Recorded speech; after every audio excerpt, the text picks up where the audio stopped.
Vous retrouvez aujourd'hui sur une nouvelle conférence. Alors je suis Fabienne Clavier, je suis l'organisatrice de ce sommet Petite enfance zen et nature, donc qui se veut zen et nature. Aujourd'hui nous allons parler plus de zen, on va être plus dans tout ce qui concerne les émotions, vos enfants, vos propres émotions aussi, et puis le côté nature, on verra ça dans d'autres conférences. Alors écoutez, moi c'est un sujet qui vous interpelle, hein. Je sais que tous les parents vivent ça forcément dans leur vie de parents, quand on a des jeunes enfants, tous ces moments de caprice entre guillemets, d'enfants coléreux, colériques, où nous-mêmes on ne sait plus trop comment se positionner, quoi faire. Alors parfois on sait quoi faire, hein, en fonction de ce qu'on a déjà vécu, et parfois aussi on ne sait pas forcément quoi faire, et puis aussi le regard des autres.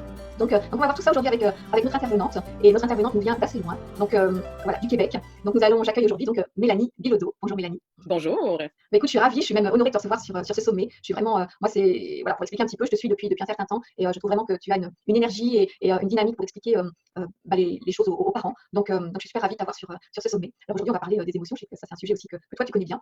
Et puis Oui. écoute, avant de te présenter, je vais te laisser te présenter, je vais te demander à toi comme à tous les autres intervenants, quel est toi le personnage ou le héros, la héroïne ou le dessin animé qui t'a le plus fait vibrer quand tu étais petite et qui t'a peut-être justement donné des ailes un peu pour avancer dans la vie. Oui, c'est une grande question. C'est difficile à répondre, hein? Il y a beaucoup de possibilités. Mais je vous dirais que moi, j'ai été énormément marquée par tous les personnages de Disney. Alors, au Québec, nous, je ne sais pas pour vous en France, mais chez nous, au Québec, on a vraiment Disney de tatoué sur le cœur. Les enfants grandissent avec les personnages.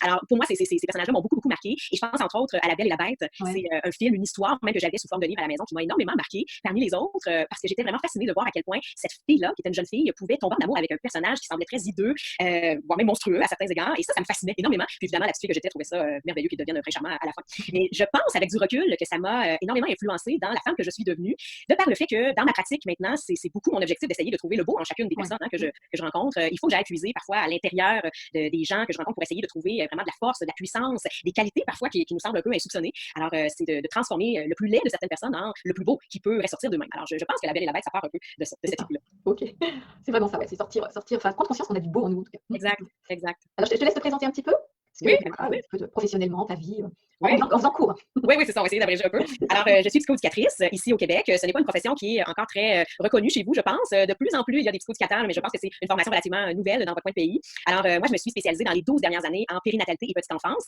Avant ça, j'ai travaillé avec toutes sortes de clientèles en toxicomanie, en santé mentale, en délinquance, en négligence parentale. Et mes premières expériences en négligence m'ont vraiment amené à développer ma spécialisation en périnatalité. Alors, je suis accompagnante à la naissance. J'accompagne des couples, des familles dans tous les processus d'adaptation qui sont associés à la grossesse, à l'accouchement et à l'arrivée du bébé notamment. Et j'accompagne aussi durant la période de la petite enfance de 0-5 ans. Donc, j'offre des consultations partout dans la francophonie, à mon bureau au Québec, mais aussi par Skype dans toute la francophonie. J'ai cet immense privilège-là. Et j'ai vraiment ouvert la voie à la périnatalité dans le domaine de la psychoéducation. C'est-à-dire que nous, au Québec, il y avait beaucoup de gens qui s'intéressaient à la petite enfance, mais très peu à la période périnatale. Donc, c'était davantage réservé aux infirmières, aux médecins. Et moi, j'ai vraiment vu le besoin au niveau psychologie périnatale et c'est vraiment la pratique que j'ai mise de l'avant au Québec. Alors, j'ai vraiment été dans les premières psychoéducatrices à innover en ce sens-là. Alors, je pense que c'est pour ça que mes conférences ont eu un si grand succès. C'était vraiment insoupçonné de mon côté, parce qu'on répondait à un besoin qui était vraiment pas répondu encore jusqu'à présent. Je suis l'auteur également du livre Soyez l'expert de votre bébé, qui a le même titre que la conférence à succès, qui est en pré-vente dès maintenant. Donc, je l'avais pas dit encore, Fabienne, mais. Ouais, il y aura le lien sous la conférence. Oui, exact. Mais moi, j'ai su ce matin là, que la pré-vente commençait. Alors, je suis très, très, très excitée. Alors, ça ressemble un peu à ça, mon parcours. Je suis maman de 3 enfants également. Alors, 15 ans, 9 ans et 7 ans. Alors, je baigne maintenant dans l'enfance. La petite enfance est derrière moi. C'était ma période chouchou. Mais j'ai beaucoup de plaisir aussi en enfance. Et j'ai maintenant une grande adolescente. Alors, je baigne dans toutes les sphères de la parentalité maintenant. Donc du coup, toi, tu as bien connu toutes ces périodes-là de colère, de moments où les enfants sont, voilà, où ça explose en fait. On leur dit juste un petit truc ou mets pas, je vais pas, mets pas ta fourchette comme ça et tout ça explose. Ou alors dès qu'on dit un non, c'est la catastrophe. On va parler de ça du coup. Alors je te mets en avant, comme ça tu vas nous parler vraiment de tout ça. Bien sûr. Alors dis-moi un petit peu justement par rapport à ces colères qui peuvent s'exprimer, quel que soit l'âge, hein, parce que ça peut commencer très tôt. Et puis on est là dans le 2-7 ans, mais ça peut effectivement aller même bien au-delà. Et qu'est-ce qui se passe en fait chez l'enfant? On va parler de ça, de qu'est-ce qui se passe chez l'enfant quand il y a des colères. On va parler aussi avec toi de qu'est-ce qui se passe en nous en tant que parents quand justement ça nous irrite. Tu vas nous donner un petit peu aussi des outils, des petites astuces concrètes pour un peu gérer toutes ces colères. Et puis on parlera aussi de ces petits moments des fois qu'on met, ces petites solutions qu'on met en place et qui peuvent être toxiques finalement. Et justement, qu'est-ce qu'on peut faire à la place de ça? Oui. On va voir tout ça. Alors parlez-nous un petit peu de qu'est-ce qui se passe chez l'enfant quand il y a une émotion, une grosse émotion comme ça qui arrive. Ouais.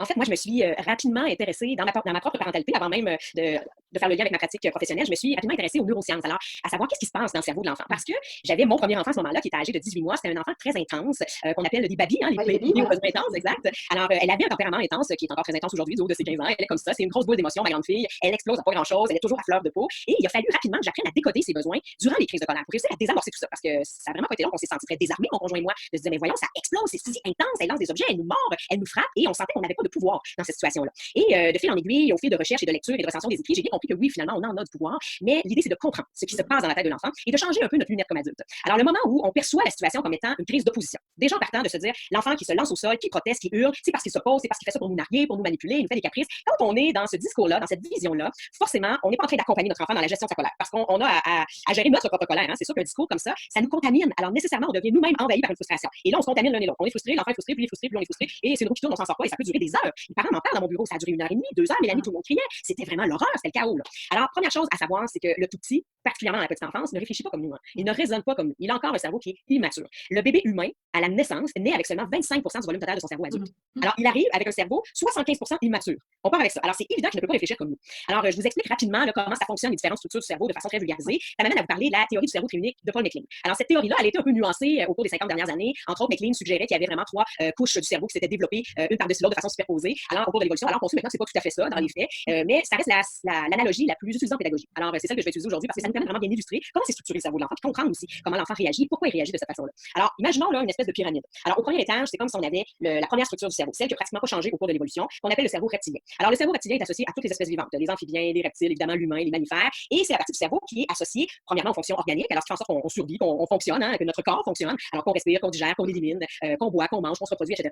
Mais c'est aussi associé aux instincts primitifs, aux instincts de survie, comme les réflexes d'attaque et les réflexes de fuite. Alors, il faut avoir ces instincts-là à l'intérieur de nous, parce que si on rencontre un prédateur, on est potentiellement en danger, mais il faut pouvoir se défendre. Hein. Alors, ce qui se passe à ce moment-là, c'est qu'on a une amygdale dans le cerveau. Et on a des amygdales, et les amygdales vont s'exciter un petit peu. Les amygdales vont vraiment détecter le danger. C'est ce qui se passe. Alors, lorsque je me retrouve dans une situation qui me semble potentiellement dangereuse, les amygdales s'excitent. Et là, ce qui se passe, c'est qu'au-dessus du cerveau reptilien, donc au deuxième étage de la pyramide, on a ce qu'on appelle le cerveau émotionnel. Donc, évidemment, qui est associé aux émotions et qui va déclencher des émotions fortes, comme la colère, l'angoisse de séparation, la peur, l'enthousiasme, la colère, hein, je le renomme parce que l'atelier va porter là-dessus. Alors, la colère, c'est vraiment déclenché par le cerveau émotionnel. Alors, ce qui se passe, c'est que le tout petit, lorsqu'il vit une émotion, il n'a pas encore la capacité d'aller se brancher dans l'étage supérieur de la pyramide, qu'on appelle le néocortex ou le cerveau néo-mammalien. Alors, le néocortex, là, vous allez voir, je fais beaucoup ça quand je parle du néocortex, ça nous permet d'imaginer les choses. Alors, le néocortex, c'est la partie du cerveau qui est associée à la rationalisation, à la recherche de solutions, à la logique, au raisonnement. Alors, quand on dit il n'est pas raisonnable, ben non, il n'est pas raisonnable. Il n'a pas encore la capacité de raisonner les choses comme nous. Donc, lorsque je vis une émotion qui est intense, ce qui se passe, c'est que je deviens rapidement envahi par cette émotion-là parce qu'à 2 ans, à 3 ans, à 5 ans, je n'ai pas encore la capacité d'aller me brancher en haut dans le néocortex pour aller calmer un petit peu l'émotion qui est déclenchée par le cerveau émotionnel. C'est pour ça que quand on dit à un enfant calme-toi, il ne peut pas. Et voilà, et voilà. Et même nous, comme adultes, hein, si moi, je suis envahie par une émotion, j'ai eu une grosse journée, je suis épuisée, je suis vraiment fatiguée de gérer des crises de colère à répétition à la maison, mon enfant me fait une crise, et là, mon conjoint vient me dire calme-toi, Mélanie. Il se pourrait que je dise j'arrive pas à me calmer, il me tape vraiment sur les nerfs. À ce moment-là, ce qui se passe, c'est que moi-même, je suis envahie par mon cerveau émotionnel, alors j'arrive pas à me brancher dans mon néocortex. Oui, pourtant, toi, tu as le néocortex qui est fini. Exact, c'est ça, qui est suffisamment développé. Et j'arrive même pas à le faire parce que je suis envahie à ce moment-là. Mais parce que j'ai un néocortex qui est mature, à un moment donné, je vais m'entendre parler. Et je vais avoir, normalement, si je fais preuve de maturité émotionnelle, je vais avoir le réflexe de me retirer, d'aller respirer, de me trouver des moyens pour ne pas dépasser les bornes. Mais mon enfant, à 3 ans, 4 ans, 5 ans, n'a pas encore cette capacité-là. Alors oui, lorsqu'il explose, c'est grandiose, c'est une réelle tempête émotionnelle. Pour reprendre l'expression d'Isabelle Filiosa, qui est une auteure bien connue par chez vous, c'est réellement une tempête dans son cerveau. Et ce qui se passe, c'est que le néocortex, c'est 85% du volume cérébral. C'est énorme. C'est la partie prédominante du cerveau. Et notre tout petit naît avec un cerveau immature. Alors on peut s'imaginer que le néocortex, là, c'est encore très, très immature. Il n'a pas la capacité de raisonner. Et c'est dans les 5 à 7 premières années de vie que le néocortex et l'ensemble des structures cérébrales vont arriver à pleine, pas à pleine maturité, mais vont aller chercher le plus grand de leur maturité. Alors c'est 90% du cerveau de l'enfant qui va se développer dans les 5 à 7 premières années de vie. Oui, on dit même que le cerveau finit sa maturité à 25 ans. 25 ans.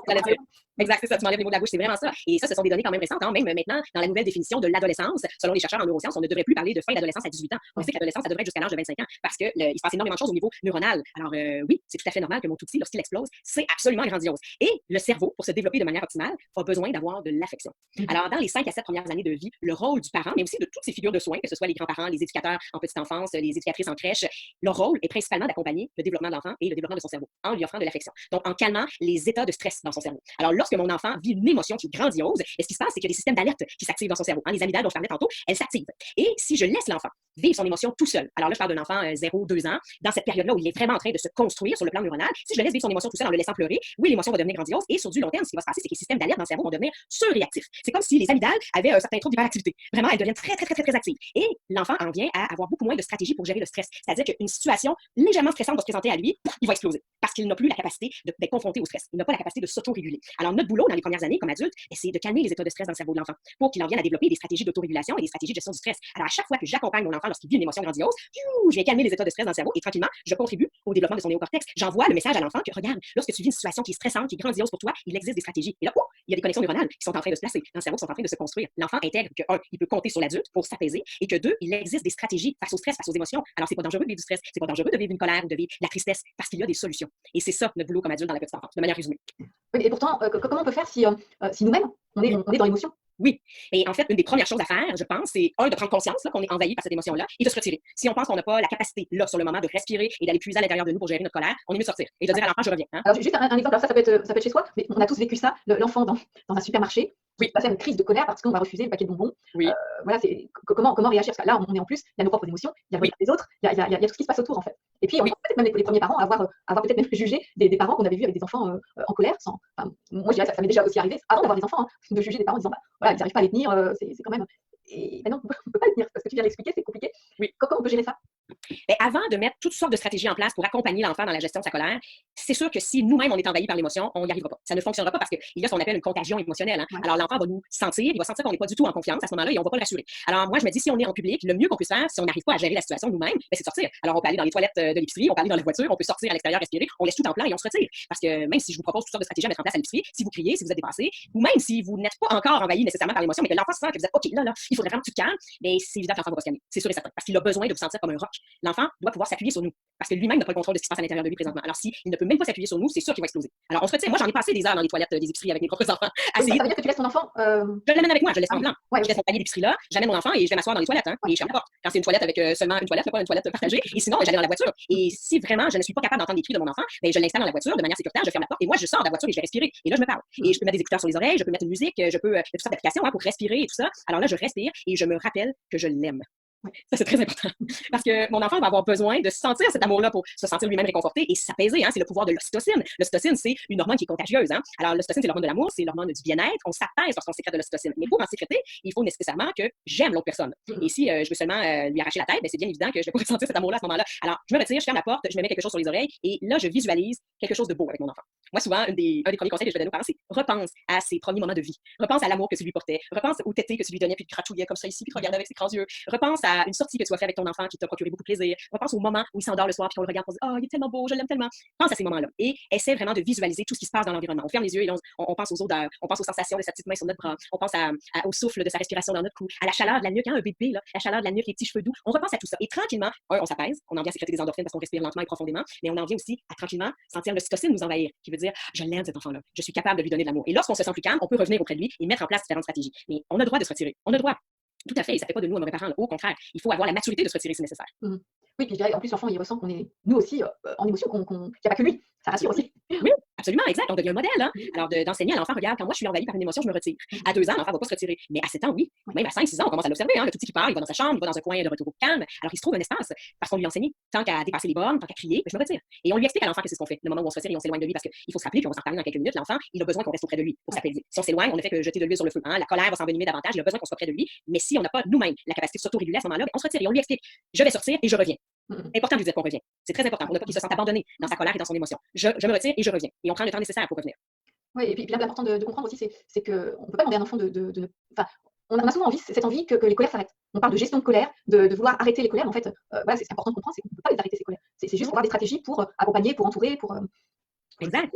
Oui, on peut prévenir les colères. Ah, est-ce que tu veux qu'on y aille tout de suite, qu'on aborde ça? Oui.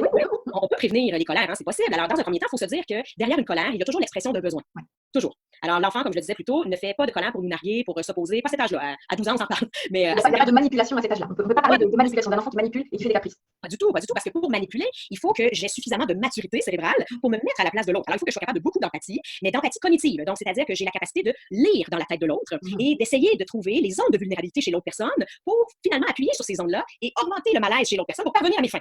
Alors, en d'autres mots, ça voudrait dire que l'enfant à l'épicerie avec lequel on assiste à une crise de colère parce qu'on lui a dit non pour acheter une boîte de chocolat, ben, il faudrait qu'il ait la capacité à ce moment-là de se mettre à notre place et de se dire ah ouais, moi je pense que ça va être très, très, très gênant si je fais une grosse crise de colère. C'est évident que maman, papa vont me dire oui pour m'acheter du chocolat parce qu'ils vont tellement mal à l'aise qu'ils vont plier, vont devenir envahis émotionnellement et ils vont dire c'est correct, je t'achète du chocolat. Alors, je me lance par terre et je fais c'est évident que l'enfant ne fait pas ce raisonnement-là. Hein? Alors, lui, il est simplement envahi, il réagit à l'émotion. Donc, être capable de manipuler, ça veut dire que je suis capable d'une intention. Ouais. Et le petit n'a pas l'intention de nous manipuler. Il n'a pas l'intention de générer un malaise chez nous. Est-ce que nous, on peut se sentir manipulé? Oui, absolument. Hein? Et ça, souvent, ça va partir de notre vécu, de nos expériences de vie. Alors, moi, souvent, ce que je vais conseiller aux parents, c'est faire un petit exercice réflexif à savoir pourquoi tu te sens manipulé présentement. Et là, je vous avais dit que je parlerais là, de comment prévenir les crises de colère. J'y reviens. On est rendu à la manipulation, mais je vais y revenir. Alors, de faire un exercice d'introspection à savoir pourquoi présentement je me sens manipulée. Je sais, j'ai conscience que mon enfant n'a pas la capacité, la maturité de me manipuler, mais moi, c'est comme ça que je me sens. Hein? On ne peut pas ignorer cette émotion-là. Alors, dans un premier temps, de se dire quels sont les comportements qui méritent à un point tel que je me sens manipulée. Et on peut même les noter, hein, par écrit, on les écrit. Quand l'enfant se lance au sol à l'épicerie, je me sens manipulée. Lorsqu'il me regarde et me sourit au moment où je lui dis non à quelque chose, je me sens manipulée. Lorsque mon enfant me tape, si je refuse quelque chose, je me sens manipulée. Alors, on l'écrit et par la suite, on essaie de voir, elles viennent d'où ces situations-là? Est-ce qu'elles appartiennent à l'enfant ou est-ce qu'elles m'appartiennent à moi? Est-ce que j'ai moi-même vécu ces situations-là étant enfant? Comment mes parents réagissaient lorsque moi-même j'avais ces comportements-là? Alors, si j'étais à l'épicerie et que je disais non, pas moi, mais en fait que je demandais une boîte de chocolat à mon parent me disait non, comment je réagissais? Est-ce que je me lançais au sol? Est-ce que je hurlais? Est-ce que j'avais le droit de faire ça? Est-ce que je recevais de gifles lorsque je faisais ça? Est-ce que mes parents faisaient preuve d'un peu de violence physique? Est-ce qu'ils me serraient par le bras à me dire hey, tu arrêtes de crier tout de suite? Ou est-ce que mes parents m'accompagnaient? Est-ce qu'ils tentaient de comprendre ce que je vivais? Comment ça se passait à ce moment-là? Donc, de se questionner à savoir d'où vient ce sentiment de je me sens manipulée. Est-ce que mes parents mettaient l'accent sur le fait que je faisais des caprices? Ça a été capricieux. Ah là, tu fais des caprices. Ah là, c'est assez les caprices. Est-ce que c'est comme ça qu'on s'adressait à moi et que moi, j'ai enregistré, j'ai intégré que, ah, OK, quand je vis de la colère et que j'explose, c'est un caprice? Ça vient d'où tout ça? Hein? Nécessairement, on a grandi en intégrant certains mécanismes et on a fait des associations par rapport à différents comportements. Et nécessairement, aujourd'hui, si vous assistez à un sommet comme vous le faites, c'est que vous avez probablement envie d'être de meilleurs parents que ce que vous avez reçu. Peut-être que vous avez eu une éducation extraordinaire et que vous avez eu de très bons parents qui vous ont très bien accompagnés et vous avez envie de faire comme eux et de toujours faire un petit peu plus. Hein? Forcément, de génération en génération, j'ose croire qu'on fait toujours un peu mieux. Alors, nécessairement, c'est que vous avez cette ouverture à comprendre d'où viennent vos propres réactions. Et lorsqu'on comprend que ce sentiment de se sentir manipulé n'appartient pas à notre enfant, déjà, on arrive à calmer un peu la frustration à l'intérieur de nous, de dire, OK, attends un petit peu, ça ne lui appartient pas. Et souvent, la phrase que je vais encourager les parents à se dire dans leur tête, c'est il n'a que 3 ans ou il n'a que 4 ans. Ouais, c'est ça. Ramenons-nous au fait qu'il n'a que 4 ans. Parce que quand l'enfant grandit, tu sais, le petit bébé, on est capable de comprendre qu'il ne nous manipule pas. Il est tout petit, il est encore vulnérable, il est tout mignon, mais lorsque l'enfant a 3-4 ans, qui nous regarde dans les yeux, qui pouffe de rire lorsqu'on lui dit non, tu ne fais pas ça, c'est évident que ça vient nous chercher. Hein? C'est sûr qu'on se sent en perte de contrôle, qu'on a l'impression que l'enfant essaie de nous narguer. Et là, parfois, on craint la crise d'adolescence. Ça va de quoi à 15 ans? Hein? Et je vous rassure, ça n'a rien à voir. La crise d'adolescence n'a rien à voir avec les réactions du tout petit dans la petite enfance. Mais effectivement, que si on n'a pas accompagné ces émotions, qu'on n'a pas reconnu que c'était correct de vivre de la colère, de vivre de la tristesse, de la peur, ben oui, c'est vrai qu'à l'adolescence, l'enfant n'est pas développé de stratégie d'autorégulation et que oui, il explose beaucoup plus fort. Hein? On est en train de construire des bases solides pour le futur. On construit sa sécurité affective. Alors l'enfant, on a bien accompagné dans la petite enfance. Il n'y a pas crainte d'y avoir pour l'adolescence. Oui, il va exploser de temps à autre, c'est tout à fait normal. Hein? Il est encore immature lui aussi, mais il va en avoir des stratégies pour se gérer. Il va savoir qu'il peut compter sur vous comme parent. Ça, c'est très important. Alors oui, la manipulation, il faut vraiment comprendre que dans la petite enfance, avant l'âge de 4 ans, là, ça n'existe pas. L'enfant ne fait pas de caprice, il n'a pas la capacité de générer un malaise chez vous. Il n'a pas ce pouvoir-là. En fait, vous lui donnez ce pouvoir-là. Lorsque vous vous sentez mal à l'aise, vous avez une situation, c'est vous qui lui octroyez ce pouvoir-là. Mais lui, il n'a pas fait exprès, il n'a pas l'intention de générer un malaise chez vous. Ça, c'est très important à comprendre. En partant, là, il faut que l'enfant soit capable de faire 3 opérations concrètes de manière successive. Il faut qu'il soit capable de faire ça. Alors, demandez à un enfant de 3 ans, là, juste pour le plaisir, va chercher tes bas, ensuite de ça, prends ta boîte à goûter, va la mettre dans le garde-manger et s'il te plaît, j'aimerais que tu m'apportes une pomme verte par la suite. Il va fort à parier qu'à quelque part, vous l'avez perdu dans l'itinéraire. Hein? Alors, il n'est pas capable encore de faire 3 opérations concrètes, une en arrière de l'autre. Alors, de se positionner, d'essayer de comprendre ce qui se passe dans la tête de son parent pour générer un malaise. On n'est pas là du tout encore. C'est une fausse croyance. Ouais.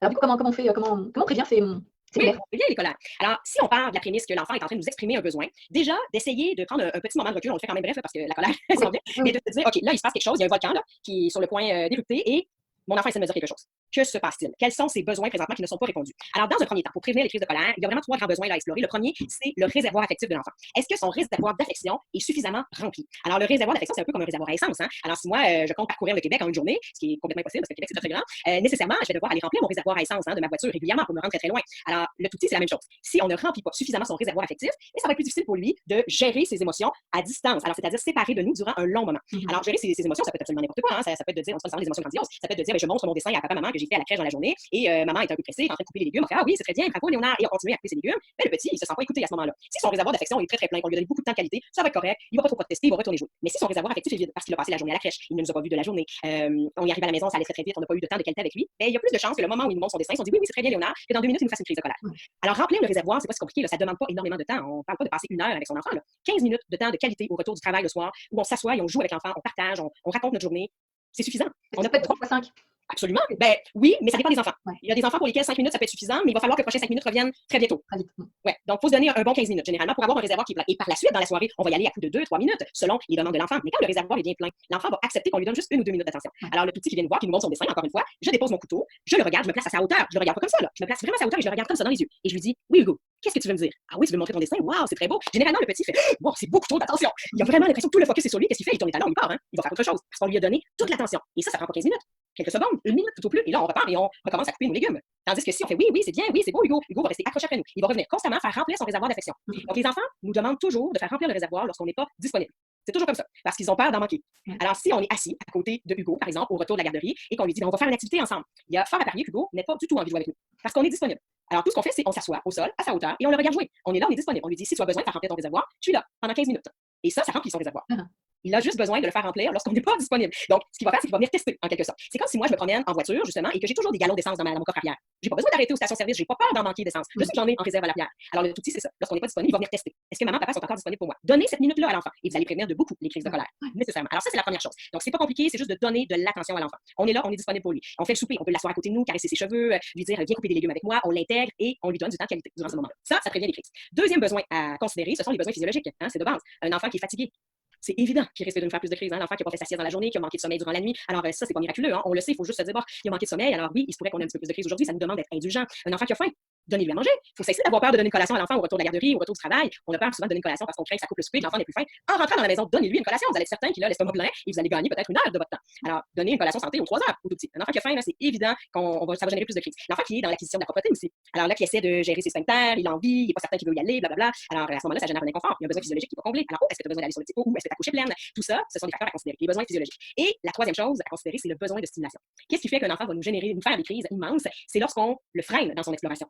On n'a pas tellement le choix parfois, hein, il faut freiner, il faut mettre des limites, il faut mettre un cadre, c'est tout à fait correct. Mais lorsqu'on met un cadre et qu'on dit à l'enfant, non, tu peux pas courir ici, non, tu peux pas aller jouer dans la rue, oh non, on s'assoit chez tante Louise, à ce moment-là, il y a beaucoup plus de chances que le petit nous fasse une crise parce qu'il doit contenir une énergie qu'il ne peut pas dépenser. Alors, si vous savez que le petit ne peut pas courir chez tante Louise, parce que tante Louise a une maison bien rangée, elle n'accepte pas que les enfants courent dans sa maison, il va falloir répondre à ce besoin de stimulation-là. Sinon, il risque de nous lancer un objet, il risque de sauter sur le divan ou de nous faire une crise. Alors, de stimuler à ce moment-là, justement, son néocortex. Si on ne peut pas lui offrir une stimulation qui est motrice, donc on ne peut pas lui permettre d'être dans l'action, on va l'amener à être stimulé sur le plan de la logique et de la réflexion. Alors, amenez-le à raisonner, posez-lui des questions. On est au restaurant, c'est la même chose, un enfant peut pas courir partout, peut pas sauter sur la table. Et qu'est-ce qu'on va faire? On va lui poser toutes sortes de questions, on va faire du dessin, on va faire des tic-tac-toe, on va faire des devinettes. Est-ce que la pomme elle est grosse ou elle est petite? Est-ce qu'elle est rouge ou est-ce qu'elle est verte? Alors, le moment où vous posez des questions à l'enfant, il réfléchit. Et le moment où il réfléchit, il ne cherche pas à être dans l'action. Parce qu'il est dans une action cognitive. Alors, c'est le dernier. Oui, vas-y, Fanny. Pour autant, ça demande aussi beaucoup d'énergie pour les parents. Oui, faut dire. Ça demande de l'énergie. On ne l'a pas toujours. Alors, il faut être indulgent vers nous-mêmes. Il y a des moments où on va carrément passer à côté. On savait que c'était un besoin de stimulation. Et tout ce qu'on a fait, c'est dire à l'enfant, non, je te demande de t'asseoir. Je t'ai dit, assieds-toi. Puis là, on voit l'enfant qui se désorganise et qui s'éparpille et qui va nous faire ce qu'on appelle une crise de bacon, nous, au Québec. C'est ça, oui. J'adore cette expression, la crise de bacon. L'analogie de la crise de bacon. Alors, un bacon là, qui se fait cuire dans le poêlon, il frétille un peu comme ça, là, et ça s'éparpille un peu partout. C'est ça, c'est ce qui se passe. On appelle ça une crise de bacon. Alors, oui, c'est sûr que ça demande beaucoup d'énergie pour les parents. Ça demande une certaine créativité. Mais si on fait l'effort de le faire, nécessairement, on va prévenir des crises de colère, mais on va aussi devenir bien meilleur dans notre créativité. Au début, il se pourrait qu'on se dise, je sais pas quelle question lui poser, je sais pas comment être créatif, je sais pas comment l'amener dans son néocortex. Ça va être essai-erreur. Mais plus vous allez faire, plus ça va devenir machinal. Donc, moi, ce que j'ai envie de vous dire, c'est poser une question à l'enfant. La première chose qui vous passe par la tête, ça va être une question peut-être bidon. Vous allez dire, ça n'a aucun sens ce que je viens de lui demander comme question. C'est pas grave. Vous allez devenir meilleur. Et pendant ce temps-là, son attention est sur autre chose. Si vous lui dites, oh, regardez la dame, son tablier, il est de quelle couleur? Le petit, là, il regarde, il est noir, maman. Oui, il est noir. Pendant ce temps-là, tu as le temps de réfléchir à une autre question et d'amener l'enfant à développer davantage. Donc, de lui dire, qu'est-ce que tu veux faire quand tu vas être plus grand, toi? Moi, j'aimerais être pompier. Ah oui, pourquoi? Parce que, vous voyez, pendant ce temps-là, le petit réfléchit. À 2 ans, c'est un peu plus difficile. Il va falloir y aller avec des questions très, très concrètes. Mais à 4 ans, 5 ans, le moment où l'imaginaire arrive dans le monde de l'enfant, c'est fabuleux jusqu'où vous pouvez aller, là. Les enfants vont partir en disant, moi, je vais être un super-héros. Ah oui, mais pourquoi? Et quel super-héros? Et pendant ce temps-là, l'enfant discute, hein. Et ils peuvent développer. Hein. Voilà, pousser l'imaginaire au maximum. Vous avez un enfant qui adore les dinosaures. Posez des questions sur les dinosaures. Hein? Moi, j'appelle ça la nouille sympathique. Hein? On devient la nouille sympathique.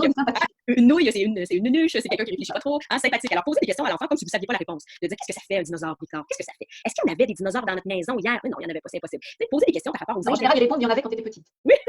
C'est fabuleux, on pousse l'imaginaire au maximum. Ah oui, tu penses qu'il y en avait? Alors moi, est-ce que je suis vieille ou je suis jeune? Ah maman, tu es vieille. Ah ouais, je suis vieille. T'sais. Alors le moment où vous discutez avec lui, cette espèce de surplus d'énergie-là devient davantage canalisé. L'enfant est dans sa tête et il n'est pas branché dans son cerveau émotionnel. Alors si vous lui dites, ah non, ça on peut pas faire ça, mon grand, reste assis, il y a moins de chances qu'il explose. Parce que là, c'est pas le cerveau émotionnel qui est connecté, c'est le cerveau cognitif. Il est davantage en mode réflexion. Tandis que si il est dans son cerveau émotionnel, c'est-à-dire que vous lui dites, non, reste assis, non, on peut pas courir. Ah non, ça on peut pas faire ça. Mais là, l'émotion commence à monter, là. Et au moindre refus supplémentaire, l'enfant va exploser. Alors l'idée, c'est d'être le moins possible dans son cerveau émotionnel dans ces situations-là où vous savez que le tout petit a des difficultés à canaliser son énergie. Et de grâce, je vous demande d'essayer d'éviter le moyen facile qui est le cellulaire et les tablettes. Ah oui.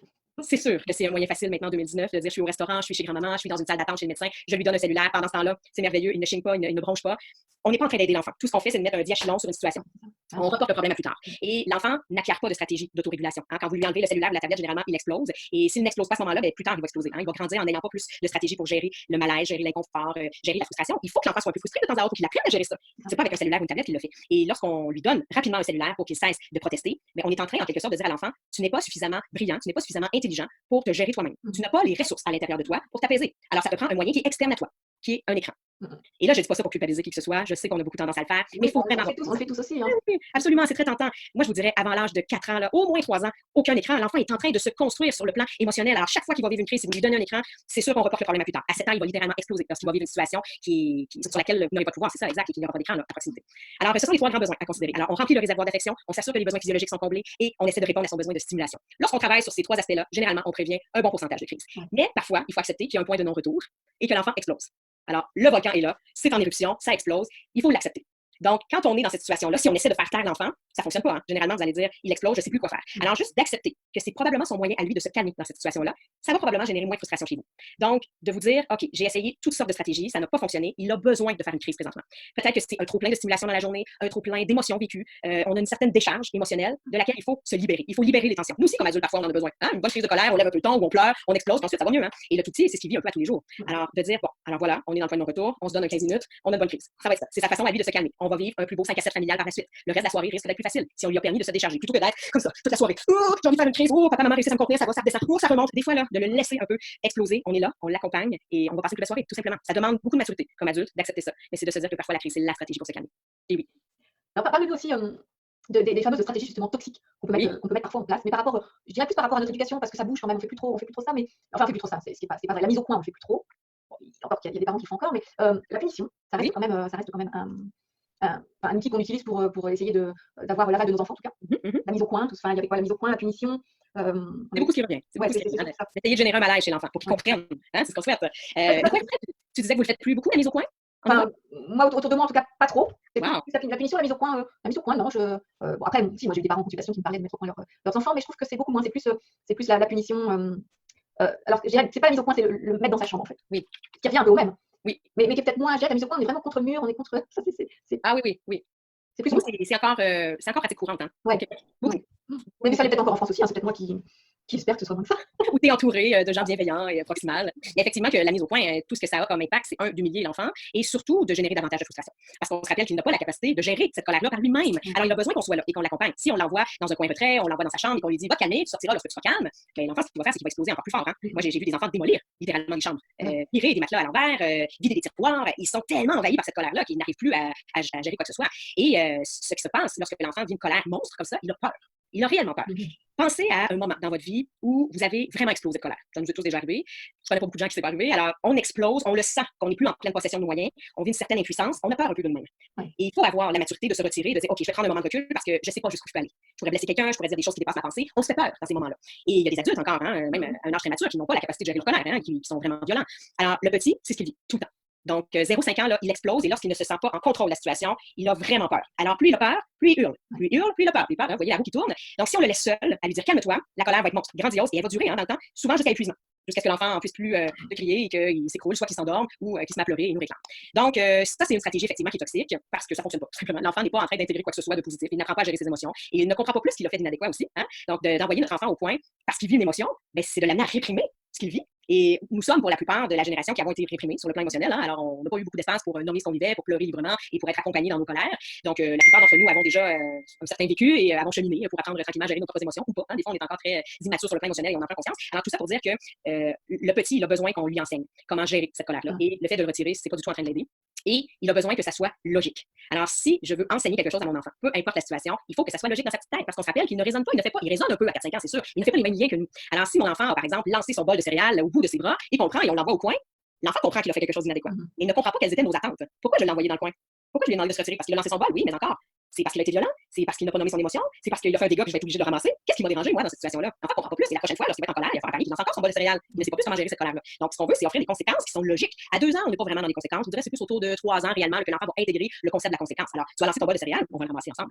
Ça, c'est logique. Lorsqu'on fait un dégât, on le ramasse. Voilà tout. Donc, il faut que ça ait un lien logique pour que l'enfant puisse l'intégrer et raisonner. Et éventuellement, qu'il puisse nous dire, ah oui, hein, maman, si je lance mon bol de céréales, je vais devoir le ramasser. Oui, absolument. Moi, l'enfant qui me dit, si je lance mon bol de céréales, je vais devoir aller au coin. Je me dis, ouais, c'est qui a ramassé le bol de céréales? Hein? Ultimement, c'est maman ou papa. Hein? Donc, ça, c'est la première chose. Donc, il faut faire la différence entre les punitions et les conséquences. Je ne sais pas si c'est un discours encore très populaire chez vous de parler de punition. Si. Oui, nous aussi. Oui. Au Québec, on parle encore beaucoup de punition et c'est normal parce qu'on a grandi comme ça, c'est ce qu'on nous enseignait. Au niveau scolaire aussi. Absolument, oui. Donc, c'est très punitif. Alors, tu fais quelque chose d'inadéquat ou quelque chose qui ne répond pas aux attentes au cadre, ben, on te donne une punition. Alors, l'idée, c'est que tu te sentes mal à l'aise, que tu vives de la frustration suffisamment pour ne pas répéter le comportement. Chez un enfant de 7-8 ans, ça peut fonctionner. C'est pas la technique employée, mais reste que l'enfant peut avoir suffisamment peur pour ne pas répéter le comportement. Mais est-ce qu'il a intégré les bonnes attentes? Non, nécessairement pas. Toutefois, à 3-4 ans, pour l'enfant, ça n'a rien de logique. Si on y va de façon punitive, la punition, ça va vraiment être, je pense, le coin, ça c'en est une punition, la fessée, crier après l'enfant, l'humilier, l'obliger à faire quelque chose contre son gré, quelque chose finalement qui n'a aucun lien avec ce que l'enfant a fait d'inadéquat. Ça, c'est une punition. Donc, c'est encore une fois une fausse croyance avec laquelle nous, on a grandi comme adultes, alors on ne peut pas en vouloir à personne. C'est une fausse croyance de penser qu'il faut vivre un malaise pour que nécessairement on se mette en action par rapport à un changement. Hein? C'est sûr que même nous, comme adultes, ça prend un petit malaise malaise pour avoir envie de faire un changement. Mais est-ce que c'est le malaise qui va nous donner la réponse à savoir qu'est-ce que je dois faire pour changer? Non. Donc, si je dis à l'enfant, écoute, tu n'auras pas sorti de toute la semaine, tu ne pourras pas sortir dehors avec ton vélo si tu vas taper ta sœur, ben, l'enfant va nécessairement comprendre que, oh là là, il ne faut pas que je tape ma sœur parce qu'il y a une conséquence. Mais est-ce que je sais quoi faire au lieu de taper ma sœur? Non. Alors, quand je vais être en colère, je vais encore taper ma sœur. C'est ce qui va se passer. Hein? Donc, les punitions, oui, c'est toxique et ça ne fonctionne pas la plupart du temps. Humilier l'enfant de tout ce qui est violence ordinaire, éducative, donc tout ce qui a pour but d'humilier, finalement, le tout petit, de lui faire vivre un malaise, ça ne fonctionne pas. Tout ce que ça fait, c'est de répondre à notre propre malaise, comme adulte, souvent. Alors, faut pas, je ne veux pas non plus vous taper sur la tête si c'est votre façon de faire, parce que ça reste que c'est quelque chose qu'on nous enseignait. Hein? Et souvent, même quand on veut faire très, très, très différent, je suis allée animer une causerie à Paris cette année, justement, et on parlait des pratiques parentales en France. Et les parents qui étaient présents me disaient, Mélanie, je veux tellement faire différent de ce qu'on m'a enseigné. Mais il n'y a pas si longtemps, on giflait encore nos enfants, hein, et mon conjoint gifle encore mes enfants, et j'ai la difficulté à briser un peu ce pattern intergénérationnel-là, parce qu'on porte quelque chose à l'intérieur de nous, et parfois ça remonte. Même si on va être le plus bienveillant du monde, qu'on va essayer de comprendre le tout petit, parfois, on entend nos propres parents à travers nos mots. C'est ça. Et c'est normal. Il faut juste en prendre conscience pour essayer de faire différemment. Mais il ne faut pas trop s'en vouloir non plus. Ok, alors tu vas du coup nous donner deux autres outils. Il y en a un qu'on vous allez retrouver sous la vidéo, sous la référence. Vous allez pouvoir télécharger donc un petit outil que Mélanie vous offre.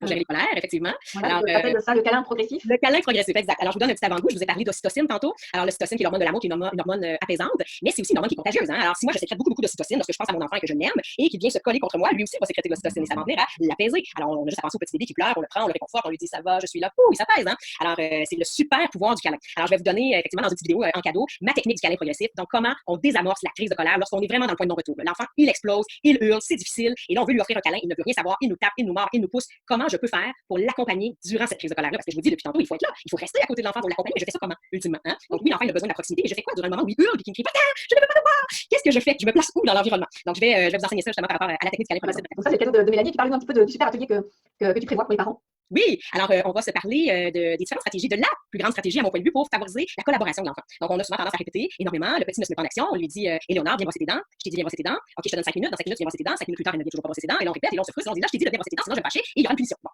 Alors on comprend maintenant que les punitions ce n'est pas efficace, pour qu'il y ait une conséquence logique, mais comment on peut éviter de toujours se rendre aux conséquences, parce que c'est très très négatif dans un climat familial, être constamment dans la menace d'une conséquence. Alors comment on peut éviter ça? C'est ce que je vais aborder avec vous dans le petit atelier. Alors je vous donne la plus grande astuce selon moi pour vous favoriser l'outil par excellence. Voilà pour favoriser la collaboration d'enfants et surtout de diminuer en tout cas les colères de votre enfant. Oui, et les nôtres aussi. Ouais, pour nous-mêmes et pour les enfants. Oui. Ça, un grand panel vraiment pour toute la famille. Oui, c'est ce qu'on souhaite, hein? Avoir un climat le plus positif, le plus harmonieux possible. Il n'y a jamais rien de magique, ça demande toujours des efforts et parfois on ne l'a pas, cette énergie-là. Parfois on est épuisé, on est émotif, on vit du stress et il ne faut pas trop s'en demander non plus, il ne faut pas trop se culpabiliser si on n'arrive pas à atteindre notre idéal familial. Hein? Mais l'idée, c'est de faire les efforts lorsqu'on est capable de le faire. Et moi, je dis toujours, si tu n'es pas capable de donner ton 100% cette journée-là comme parent, ben donne le 100% de ce que tu es capable de donner. Alors, si ton énergie cette journée-là est à 50% de la normale, alors donne 100% de ton 50%. Ok. Hein? Ouais, c'est cool. C'est une bonne métaphore. Écoute, avant je vais me mettre à côté de toi, comme ça, avant qu'on termine cette conférence, j'aimerais juste que tu nous parles un tout petit peu de l'éducation au Canada, en fait, par rapport un petit peu la différence que toi tu perçois entre notre éducation à nous ici en France, voire Belgique, Suisse, parce que c'est souvent, voilà, on est un petit peu en Europe en tout cas. Quelle différence toi tu vois, tu perçois?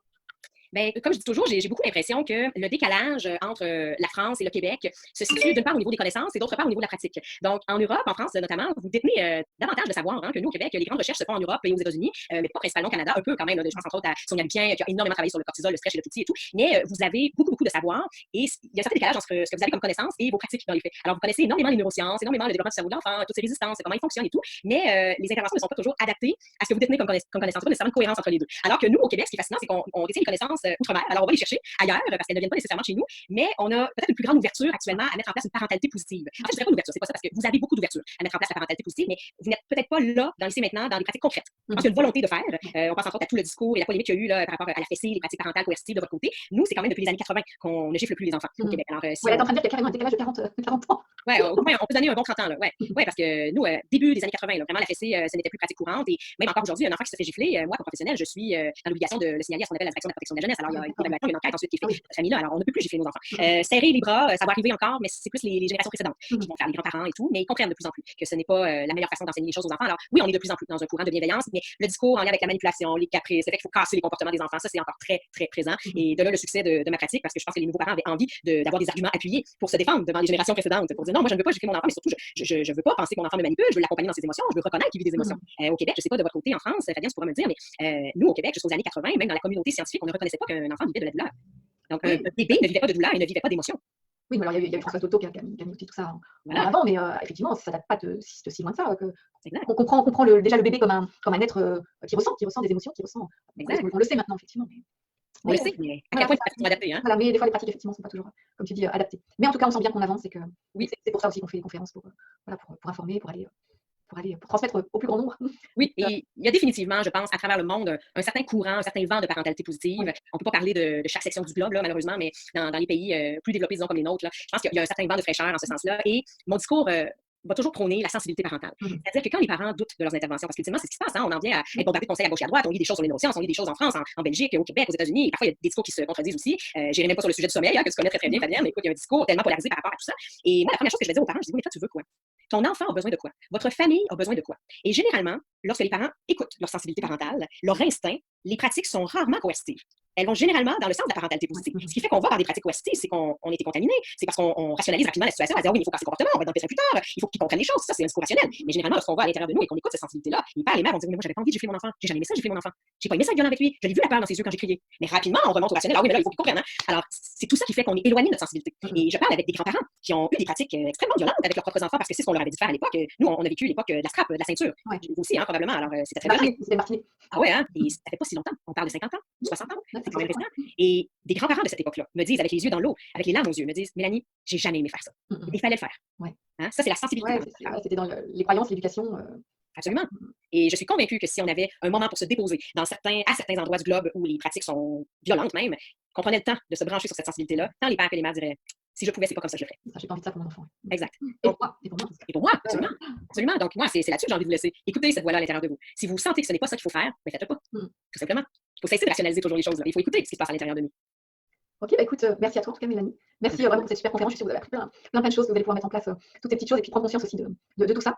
Et puis, bah, vous allez donc pouvoir retrouver le cadeau de Mélanie sous la vidéo. Vous allez pouvoir retrouver aussi ses liens vers sa page YouTube, vers son livre, vers ses formations. Voilà, donc vous pouvez retrouver tout ça. Puis vous retrouverez aussi l'atelier de Mélanie dans le coffret avec tous les autres superbes ateliers que vous ont concoctés tous les intervenants. Et puis vous pouvez aussi vous trouver donc un espace de commentaires où vous pourrez poser vos questions, des questions spécifiques autour de la colère des enfants. Et puis vous pouvez aussi bien sûr nous laisser un petit commentaire bienveillant si vous le souhaitez. Et puis donc Mélanie vous répondra en petite capsule vidéo pour que je remettrai soit sur la page Facebook, enfin la mienne, soit sur par mail. Je vous renverrai les réponses de Mélanie.